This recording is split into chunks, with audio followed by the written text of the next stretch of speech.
Good morning बच्चों। आज हम लोग हिंदी में पाठ 4 शुरू कर रहे हैं। एक सांस आजादी के। इस पाठ के ये जो पाठ है ये कविता पाठ है और इसके कवि हैं डॉक्टर जीवन यदु। जैसे कि इस कविता को हम लोग पिछले वीडियो में भी पढ़ चुके थे। इसकी कुछ पंक्तियां पढ़ चुके थे। आज हम लोग आगे की पंक्ति पढ़ेंगे। आप लोग जानते ही हैं कि ये कविता जो है आजादी के ऊपर लिखी गई है। आजादी का महत्व इस कविता में बताया गया है कि सभी प्राणियों के लिए जो है आजादी जो है बहुत ही महत्वपूर्ण होती है, चाहे पशु पक्षी हो, जीव जंतु हो या मनुष्य हो, सभी के लिए आजादी का बहुत महत्व होता है। तो कविता को हम शुरू करते हैं। लहू के नदिया तौर निकलते वीर हा जग के बेरा।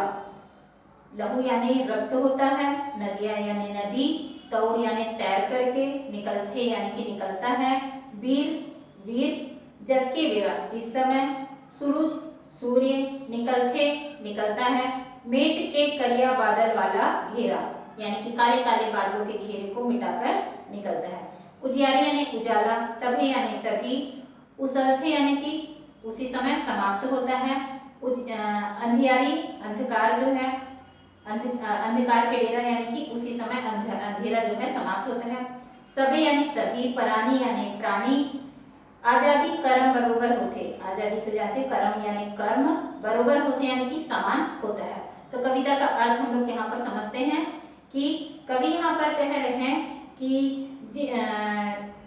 लहू के नदियां तो निकलते यानी कि जिस समय वीर पुरुष जो है रक्त की नदियों को पार करके निकलता है या फिर रक्त की नदियां पार करके निकलता है, यहाँ से इसका तात्पर्य ये होगा कि जिस समय वीर पुरुष जो है स्वतंत्रता की लड़ाई को लड़कर निकलता है, उस समय क्या होता है कि तब स्वतंत्रता का सूरज जो है उदय होता है। यहाँ पर सूरज निकलते मेट के करिया बादल वाला घेरा यानी कि क्या बोल रहा है कि सूरज जो है स्वतंत्रता का प्रकाश लिए हुए उदित होता है, यानी कि सूर्य जो है काले काले बादलों के घेरे को समाप्त करते हुए, यानी कि काले बादलों का जो अंधकार का जो साम्राज्य फैला हुआ था उसको समाप्त करते हुए अपना उजाला फैलाते हुए निकलता है।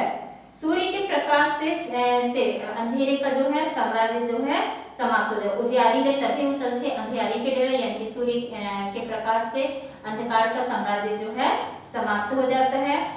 सभी प्राणी पर आजादी कर्म बराबर होते। सभी प्राणियों के लिए आजादी जो है कर्म के समान होता है। यहाँ पर अर्थात यहाँ पर कवि ये कहना चाह रहे हैं कि हमारा प्रथम कर्तव्य क्या है कि आजादी को हमें बनाए रखना चाहिए। हमारा कर्तव्य है कि हम आजादी को बनाए रखें। अब आगे की कविता देखते हैं। जेला नहीं है आजादी के एको कनी चिन्हारी। यहाँ पर जेला यानी कि जिसको नहीं है, एको कनी बिल्कुल भी, चिन्हारी यानी कि पहचान, पर के कोठा के बैठा। यहाँ पर कोठा से तात्पर्य देश को भी ले सकते हैं, घर को भी ले सकते हैं। बैला यानी कि यहाँ पर व्यक्ति को कहा जा रहा है। चरथे यानी कि नुकसान पहुंचाना। और आजादी के बासी आगू बिरथा सुनहा थारी। आजादी बासी यानी कि जो बचा हुआ जो भोजन है बिरथा सुनहा थारी। बिरथा यानी कि व्यर्थ होता है, सोना यानी सोने की थाली। सोन के पिंजरा में आजादी भरम बरोबर होते। सोने के पिंजरे में आजादी भ्रम के समान होता है। तो कविता को यहाँ पर समझते हैं। कवि कहते हैं कि जिस व्यक्ति को आजादी की थोड़ी भी पहचान नहीं है, उसको थोड़ा भी ज्ञान नहीं है, आजादी का उसको महत्व नहीं मालूम है, उसके घर में क्या होता है, यानी कि पर के कोठा के बैला मन चढ़ते ओकर बाड़ी। यानी कि क्या कह रहा है कवि कि उसके घर को दूसरे लोग जो है नुकसान पहुंचाते हैं। कैसे कि जैसे कि क्या कह रहा है कि उसके घर में दूसरे व्यक्ति का जैसे शासन चलता है, क्योंकि उसको खुद को क्या, पर के कोठा के बैला मन चढ़ते ओकर बारी, यानी कि दूसरे व्यक्ति जो हैं उसको नुकसान पहुंचाते हैं या फिर दूसरे व्यक्ति उसको नुकसान पहुंचाते हैं। अगर देश से तात्पर्य है तो दूसरा देश जो है उसके देश को नुकसान पहुंचाता है। और क्या कह रहा है, आजादी के बासी आगू बिरथा सोना थारी। आजादी के कि रूखी सूखी रोटी के आगे सोने से सजी हुई पकवान, सोने की थाली में पकवानों से सजी जो थाली है वो भी उसके सामने जो है व्यर्थ है। सोन के पिंजरा में आजादी भरम बरोबर होते, और सोने के पिंजरे में बंद व्यक्ति जो होता है या बंद पक्षी जो होता है उसके लिए आजादी जो है भ्रम के समान होती है। क्योंकि सोने में पिंजरे बंद पक्षी जो होता है वह गुलामी का ही जीवन जीता है। उसको भले ही सारी सुख सुविधाएं मिल रही होती हैं, लेकिन उसके लिए आजादी जो है भ्रम के समान होती है। वह आजादी के महत्व को नहीं जानता है। ठीक है, तो अब इसके आगे का देखते हैं। माढ़े पानी हा नहीं गावे खलबल खलबल गाना। यहाँ पर माढ़े यानी कि रुका हुआ, ठहरा हुआ पानी जो है, खलबल खलबल यानी कि खलबल खलबल का जो ध्वनि होता है, जिस प्रकार से पानी जो बहते रहती है उसकी ध्वनि को कहा जा रहा है। बिना नहर उपजाए ना बांधा खेत में एको दाना।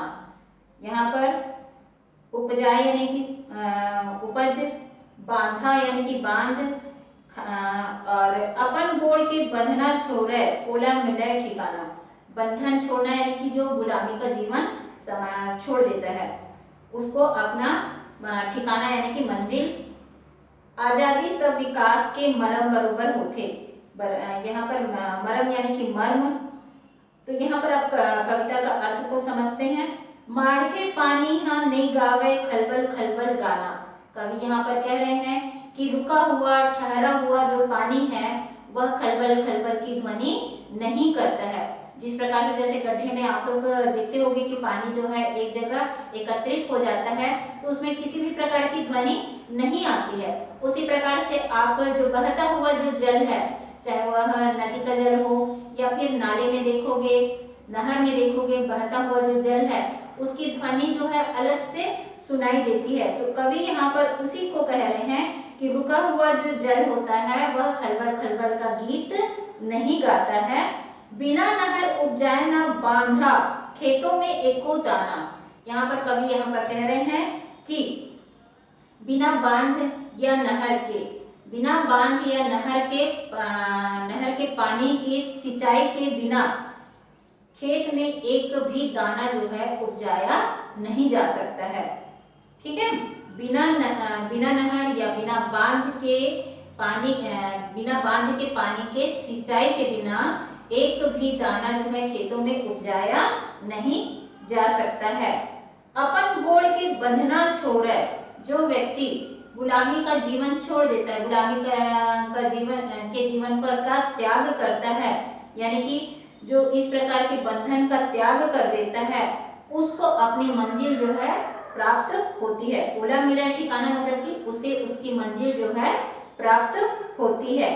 आजादी है सब विकास के मर्म बरोबर होते। आजादी जो है सभी विकास के मर्म के समान होती है।